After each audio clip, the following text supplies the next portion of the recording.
Hello students. आज की इस वीडियो में हम करेंगे स्टोरी ऑफ एटम। बहुत बेसिक से लेके जाऊंगा, मतलब सिर्फ स्टोरी टच करूंगा और बाकी उसके बाद हम देखेंगे कि how to calculate electron, proton and neutron. How to calculate electron, proton and neutron. Is clear? So सबसे पहले देखो, हमें क्लास 9th और 10th में यह बताया जाता है कि smallest individual unit is the atom that exist in universe. अगर एक एटम सबसे छोटी यूनिट है जो एग्जिस्ट करती है इस यूनिवर्स में, सबसे छोटी है, तो फिर ये इलेक्ट्रॉन, प्रोटॉन और न्यूट्रॉन किस खेत की मूली है? क्या ये छोटी यूनिट नहीं है? हाँ बिल्कुल, ये एटम से बहुत छोटी यूनिट है। इलेक्ट्रॉन बहुत हल्का होता है, proton and the neutron, neutron का साइज थोड़ा सही रहता है, न्यूक्लियस फिर शेप मतलब साइज ज़्यादा रहता है न्यूक्लियस का।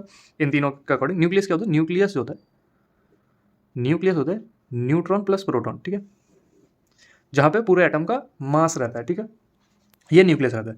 तो कमिंग बैक ऑन टॉपिक कि अगर एटम छोटा है और ये, फिर ये क्या है? ये हैं सब पार्टिकल्स। सब पार्टिकल्स मतलब एटम जो है, एटम इनसे मिलके बना है, लेकिन वो इंडिविजुअल यूनिट नहीं है।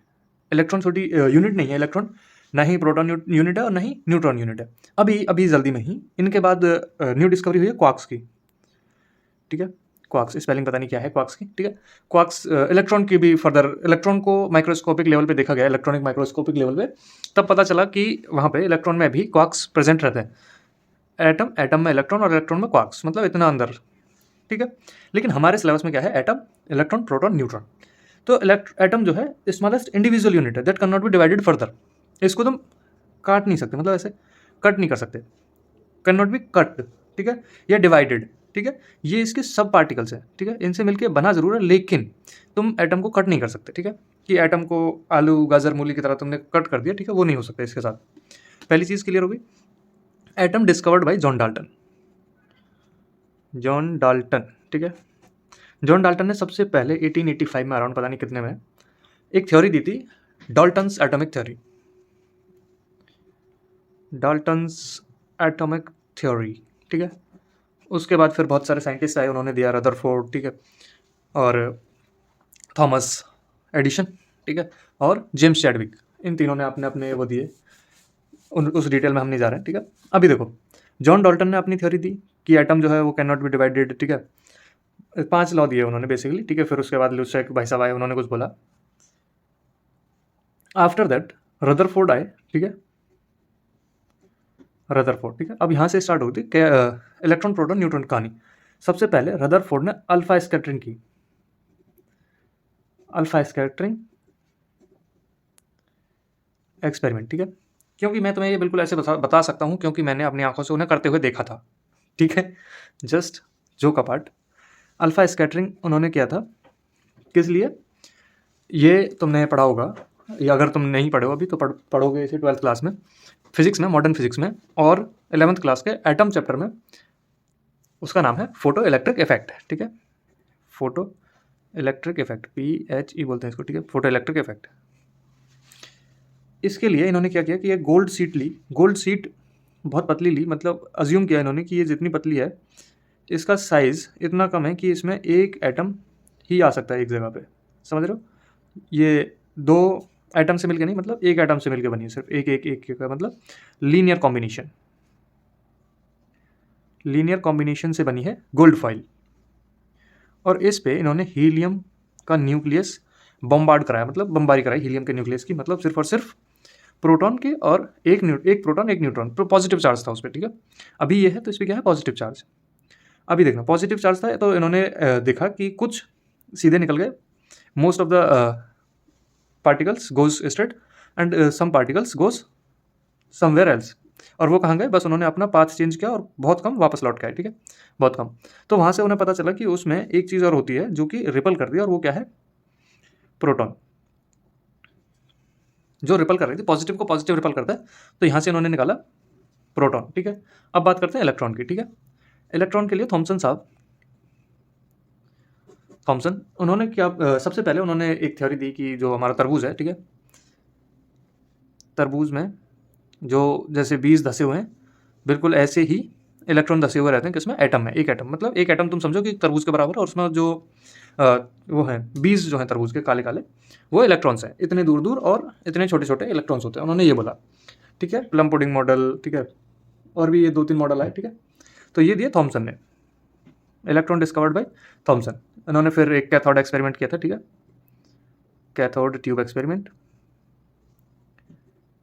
और उसमें क्या किया था उन्होंने, कैथोड ट्यूब एक्सपेरिमेंट था कि इन्होंने एक ट्यूब लिया, ठीक है, वैक्यूम ट्यूब, और उसमें इन्होंने स्पार्किंग जनरेट की थी यहाँ पे।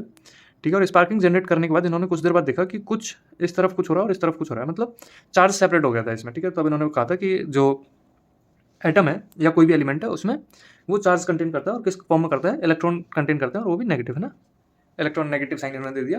ठीक है, कैथोड एक्सपेरिमेंट ट्यूब से, ठीक है, कैथोड ट्यूब एक्सपेरिमेंट से। उसके बाद न्यूक्लियस जो है, न्यूट्रॉन के लिए जेम्स चैडविक है ना, JAMES, James Chadwick, WICK, Chadwick. इन्होंने बोला कि पता नहीं जो भी बोला, इन्होंने न्यूक्लियस को न्यूट्रॉन को इन्वेंट किया, और उन्होंने बताया कि न्यूट्रॉन पे कोई चार्ज नहीं होता। ठीक है, zero charge. Is that clear? अभी देखो, एक मैं क्वेश्चन डालता हूँ आपके सामने कि अगर अभी तुमने मतलब 9th में पढ़ा होगा कि जो इलेक्ट्रॉन एटम का जो पॉजिटिव चार्ज है वो सेंटर में होता है, और इलेक्ट्रॉन्स आउटर मोस्ट ऑर्बिट में घूमता रहता है, मतलब ऑर्बिट्स में घूमते रहते हैं इलेक्ट्रॉन।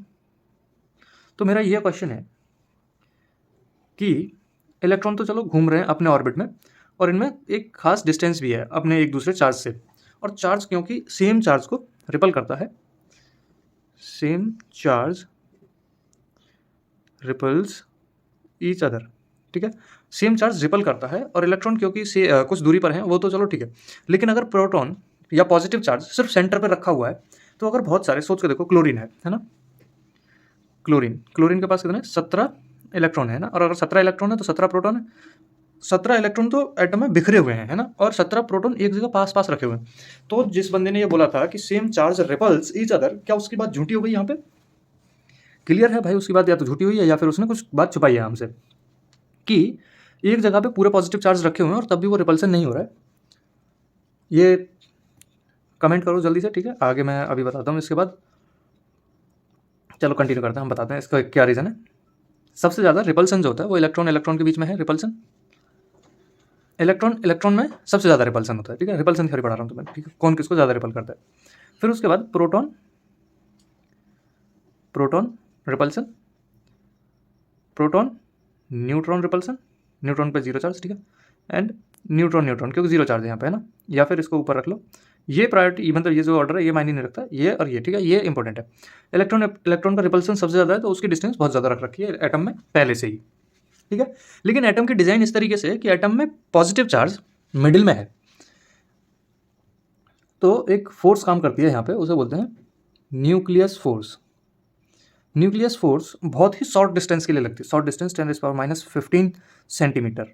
ठीक है, ये इतनी कम डिस्टेंस है, ये एटॉमिक रेडियस या फिर एटॉमिक रेडियस होती है 10⁻⁻12, है ना, -10 -12। ठीक है, -10 सेंटीमीटर। एंगस्ट्रॉम में जनरली कैलकुलेट करते हैं हम रेडियस को, और रेडियस के भी कितना और चला गया, ये -5 पावर और चला गया। ठीक है, इतने छोटी डिस्टेंस पे काम करता है न्यूक्लियस फोर्स। और ये क्या करता है, न्यूट्रॉन को आपस में जोड़ कर रखता है, न्यूट्रॉन प्रोटॉन को जोड़ कर रखता है। ठीक है, और प्रोटॉन रिपल्सन करती हैं, लेकिन इन दोनों का अट्रैक्शन इतना होता है कि ये जो है प्रोटॉन का जो रिपल्सन था, कुछ तो डिस्टेंस की वजह से कम होता है ये, ठीक है, रिपल्सन, और कुछ इन दोनों की वजह से ओवरकम हो जाता है। तो यहाँ पे पूरी तरह से एक पॉजिटिव चार्ज जनरेट हो जाता है। ठीक है, पॉजिटिव चार्ज का रिपल्सन इस वजह से नहीं होता। अगर हम वही एटम का जो ये है डिस्टेंस बढ़ा दें, तो ये 110% बाहर, मतलब रिपल्सन शुरू हो जाएगा इनका, अगर डिस्टेंस हमने बढ़ा दी इसकी। ठीक है, अब इसके बाद हाउ टू कैलकुलेट, अपना जो मोटिव था इस वीडियो का, ठीक है, how to calculate electron, proton and neutron in any atom. How to calculate, तो सपोज जैसे कार्बन है, कार्बन में कितना, कार्बन का एटॉमिक नंबर को Z से रिप्रेजेंट करते हैं। एटॉमिक नंबर कितना है 6, इसका एटॉमिक मास कितना है 12। ठीक है, ये तो हमारे पास है। तुम्हें पता है proton equals to atomic number Z equals to 6 equals to electron, and then जो ये एटॉमिक मास है अब न्यूट्रॉन जो है, न्यूट्रॉन कितने होते हैं, ए माइनस जेड, देन वो कितना आएगा 12 माइनस 6 इक्वल्स टू 6। अभी देखो अगर हम करते हैं कि एटॉमिक मास कितना है, एटॉमिक मास तो वो कितना होता है, न्यूट्रॉन प्लस प्रोटॉन, कितने number of neutron plus number of protons, ये पढ़ाया जाता है हमें। तो इतना मतलब हमें क्लास में पढ़ा दिया जाता है और एग्जाम में आता है कि NH3 में नंबर ऑफ एटम्स कितने हैं, ठीक है, NH3 के एक मोल में एक नंबर ऑफ एटम कितने हैं, क्वेश्चन ये आता है, ठीक है, समझ रहे हो, रिलेट कर पा रहे हो तुम। तो how to calculate number of electrons, proton and neutrons और number of atoms in a molecule, ठीक है, एट गिवन वेट, वेट मतलब मोल्स में हम वेट कैलकुलेट करते हैं, ठीक है।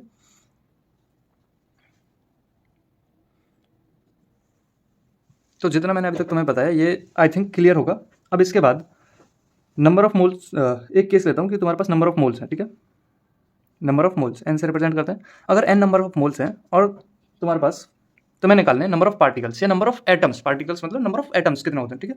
तो नंबर ऑफ एटम्स मतलब N number of moles into N A number of, ये एवोगाड्रो नंबर एन ए, ठीक है।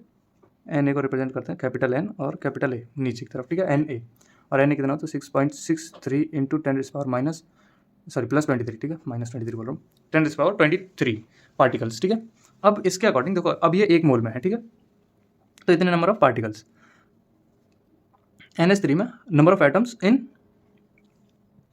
क्वेश्चन कराने से पहले मैं तुम्हें एक अच्छी चीज़ बताता हूँ कि अगर देखो तुम्हारे पास मोल्स हैं, ठीक है, तो तुम्हारे पास 4 रास्ते हैं, तुम क्या क्या चीज़ कैलकुलेट कर सकते हो, नंबर ऑफ एटम,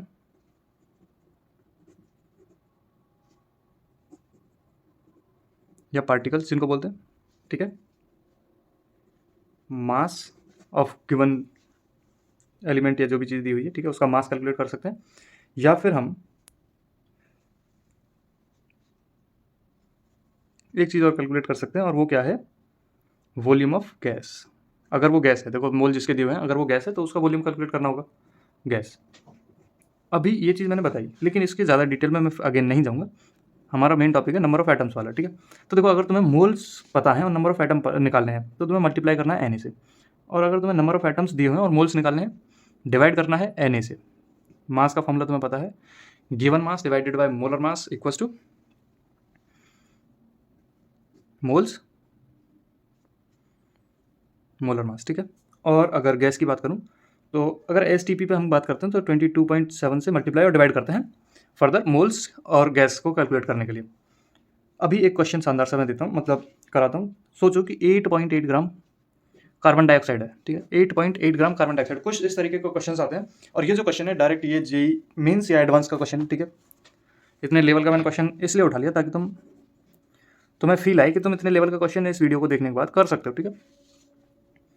अगर 8.8 ग्राम CO2 है तो तुम्हें कैलकुलेट करना है नंबर ऑफ, क्या कैलकुलेट करना, नंबर ऑफ एटम्स, ठीक है, पार्टिकल्स नहीं, एटम्स, ठीक है। सी कितने हैं, मतलब सी के एटम कितने, कार्बन के, ऑक्सीजन के एटम कितने हैं, इंडिविजुअली दोनों के एटम कैलकुलेट करने। सबसे पहले हमें दिया हुआ है ग्राम मतलब मास, हमें निकालने होंगे moles. 8.8 gram divided by molar mass, carbon का 12 प्लस ऑक्सीजन का 16 इंटू 2 32, दैट इज 44, और ये कितना हो गया 0.2 मोल्स, ठीक है। 0.2 मोल्स आए हमारे पास कैलकुलेट करने के बाद। अब इसमें कितने होंगे एटम कार्बन के और कितने होंगे ऑक्सीजन के, तो पहले निकालते हैं total number of atom. Total number of atom कितने एलिमेंट है, एक कार्बन है, दो ऑक्सीजन है, एक कार्बन है, दो ऑक्सीजन है, मतलब 3 एलिमेंट्स, इंटू कितने मोल्स 0.2 मोल्स इंटू Na, मतलब देखो ये जो है मोल्स इंटू Na, इसके आगे हमने मल्टीप्लाई किया कि हमारा जो मॉलिक्यूल है, मॉलिक्यूल कितना साइज का है, मतलब उसमें एक एलिमेंट है, दो एलिमेंट है, 3 एलिमेंट है, मतलब उनकी क्वांटिटी कितनी है, यहाँ पे 3 है, ठीक है। तो ये है टोटल नंबर ऑफ एटम। अभी इसमें से हमें निकालना है number of atoms in carbon, number of atoms in carbon. तो कार्बन कितने यहाँ पे, एक, कार्बन एक है, 0.2 इंटू Na। फिर अगर तुम्हें निकालना है ऑक्सीजन के, ऑक्सीजन कितने यहाँ पे, दो, 0.2 इंटू Na। अब Na को तो मल्टीप्लाई करके इसको बड़ी सी एक क्वांटिटी बना सकते हो, ठीक है। चाहो तो एक क्वेश्चन और करा देता हूँ इसका, ठीक है। और अगला क्वेश्चन है कि 54 ग्राम है हमारे पास Al3+ ions. Al3+ ions. Now calculate the number of atoms या नंबर ऑफ चार्ज। ठीक है, तो देखो यहाँ पे क्या है, नंबर ऑफ आयंस दे रखे हैं, आयंस। अब हम एटम्स की बात नहीं कर सकते यहाँ पे, ठीक है, एटम्स बात नहीं कर सकते, हम बातें करेंगे आयंस या फिर पार्टिकल्स की। इसीलिए वो फॉर्मूला जो मैंने बोला था, नंबर ऑफ एटम्स या पार्टिकल्स, वो यहीं पे काम करेगा, वो भी फॉर्मूला, वही फॉर्मूला यहाँ पे भी काम करेगा। तो सबसे पहले हमें ये जो वेट है इसके मोल्स निकालने होंगे। 54 gram divided by molar mass, Al3+ का molar mass. Molar mass aluminium का होता है 27, ठीक है, 27। और यहाँ से कितना आ जाएगा, 2 मोल्स आ जाएंगे, ठीक है, 2 मोल्स आ गए, 2 मोल्स ऑफ Al3+। देखो केमिस्ट्री में जो कैलकुलेशन होती है वो हार्ड नहीं होती है, लेकिन क्या है कि जैसे मैंने लिखा 2 मोल्स, हम अगर ये पूरा लिखते हुए जा रहे हैं तो हमें समझ में आता रहेगा, हमारे दिमाग को समझ में आता रहेगा कि हम किसके बारे में बात कर रहे हैं। 2 मोल्स ऑफ Al3+, 3+, ठीक है, उसके बारे में बात कर रहे हैं। अब हम निकालने हैं number of ions, total number of ions, ठीक है। पॉजिटिव चार्ज उसके पास 3 है, ठीक है, 2 मोल्स हैं इंटू Na, ठीक है, ये है टोटल नंबर ऑफ आयंस, ठीक है। अब इसके आगे Al3+ आयंस ऐसे लिख सकते हैं हम, ठीक है। अब इसके आगे मैंने एक चीज़ और बोली थी कि हाउ मैनी चार्ज, मतलब इसके ऊपर चार्ज कितना, how much charge, much many नहीं, मच चार्ज। तो चार्ज के लिए अब हम करेंगे इसमें, देखो Al3+ ऊपर है 3 पॉजिटिव साइन है ना, मतलब 3 पॉजिटिव,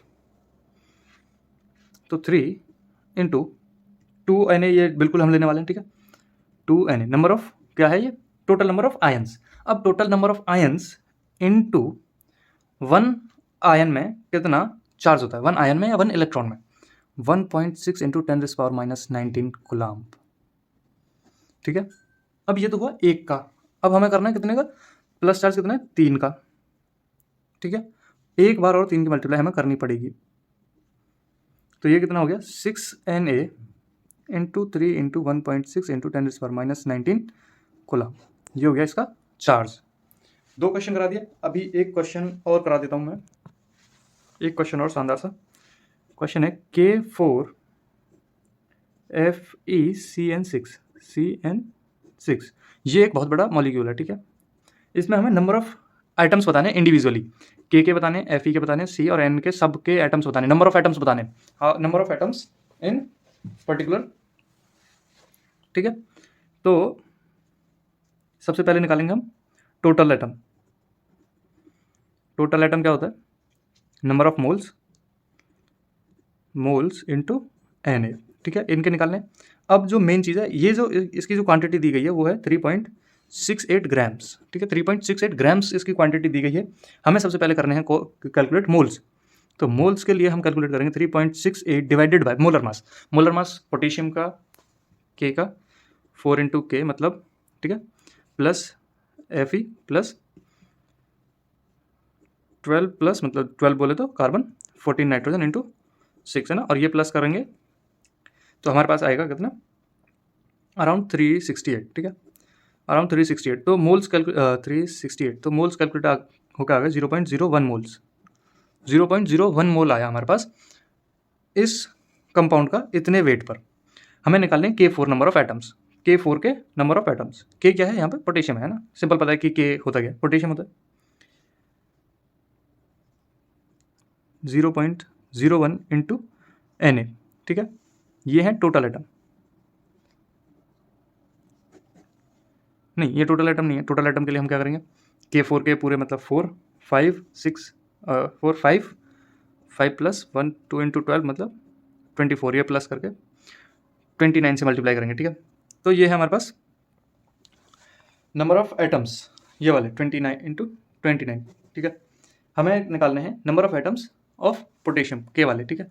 तो के वाले निकालने के लिए हम क्या करेंगे, moles into Na, 0.01 into Na, और इसमें कितने मॉलिक्यूल हैं के वो हैं 4, तो ये हो गया हमारा के वाले के लिए। अब इसके बाद Fe का 1 एलिमेंट है, ठीक है, 1 एटम है, 0.01 इंटू Na मतलब Fe के साथ कोई कुछ भी नहीं है, 1, यहाँ पे 4 है। Cn कार्बन एंड नाइट्रोजन के साथ 6 है, ठीक है, 6 जो कि साइनाइड बना रहा है यहाँ पे। तो C की बात करें तो 6 into 0.01 into Na, and again nitrogen के लिए 6 इंटू 0.01 इंटू Na। ठीक है, ये हमने निकाले इंडिविजुअली नंबर ऑफ एटम्स। ठीक है, आई थिंक अब आप सीख गए कि how to calculate number of atoms. और अगर तुम एक बार नंबर ऑफ एटम्स निकाल लिए, ठीक है, नंबर ऑफ एटम्स निकाल लिए, तो तुम्हें पता है कार्बन के एक एटम में, देखो अगर तुम्हें पता है कि कार्बन है इतने एटम है, नंबर ऑफ एटम इतने हैं, और एक एटम में 1 एटम में कितने 6 इलेक्ट्रॉन है। ठीक है, एक एटम में, तो 6 पॉइंट ऐसे लिखेंगे 1 एटम कंटेन्स 6 इलेक्ट्रॉन। ठीक है, तो 6.001 मतलब 6 इंटू 0.001 इंटू Na, इतने एटम है, तो वो कितने इलेक्ट्रॉन होंगे उसमें, 6 की मल्टीप्लाई होगी इसमें। ठीक है, 6 इलेक्ट्रॉन। ठीक है, ये नंबर ऑफ इलेक्ट्रॉन्स आ जाएंगे, सिंपल है। ठीक है, नंबर ऑफ प्रोटॉन पूछ ले, नंबर ऑफ प्रोटॉन, सोचो कि मैं नंबर ऑफ प्रोटॉन पूछ रहा हूँ इसमें के वाले में। ठीक है, तो के वाले में नंबर ऑफ इलेक्ट्रॉन्स पता होने चाहिए, नंबर ऑफ प्रोटॉन्स पता होने चाहिए। के में एटॉमिक मास 39 और 40 है ना, कुछ भी ले सकते हो तुम, और एटॉमिक नंबर जेड जो होता है वो कितना होता है 19। ठीक है, 19। अगर देखो मैं लेता हूँ एटॉमिक मास, वैसे इन जनरल 39 होता है, लेकिन एग्जामिनर दे के रखता है जो क्वेश्चन जो होता है, क्वेश्चन के साथ दिया होता है कि तुम्हें यहाँ पे 40 लेना है या फिर 39। कैलकुलेशन थोड़ी इजी हो जाती है अगर 40 ले लेते थे हम। ठीक है, तो अगर हमने लिया 40 वो है एटॉमिक मास, और जो जेड की वैल्यू है वो है 19, तो 19 तो प्रोटॉन है, 19 इलेक्ट्रॉन है, और जितने बचे 19 38 इंटू 21 न्यूट्रॉन है। ठीक है, 21 न्यूट्रॉन है, 19 इलेक्ट्रॉन, 19 प्रोटॉन। पता चल गया हमें इसमें इतने इतने ये हैं एक एटम में, तो ये है 4 इंटू 0.01 इंटू Na। और सपोज हमें निकालने नंबर ऑफ न्यूट्रॉन, तो हम मल्टीप्लाई किससे करेंगे 21 से, क्योंकि एक एटम में 21 न्यूट्रॉन थे, तो 21 से मल्टीप्लाई किया और ये आ गया हमारे पास न्यूट्रॉन्स ऑफ के इन K4 FeCN6। कितने वेट के साथ थे, मतलब कितने वेट में थे 3.68 ग्राम जब इसका मास था इस मॉलिक्यूल का पूरे का। ठीक है, तो अभी तुम्हें ये चीज़ क्लियर हो गई होगी। इस वीडियो में इतना ही, अब मिलेंगे किसी अगली वीडियो पे, तब तक के लिए बाय बाय।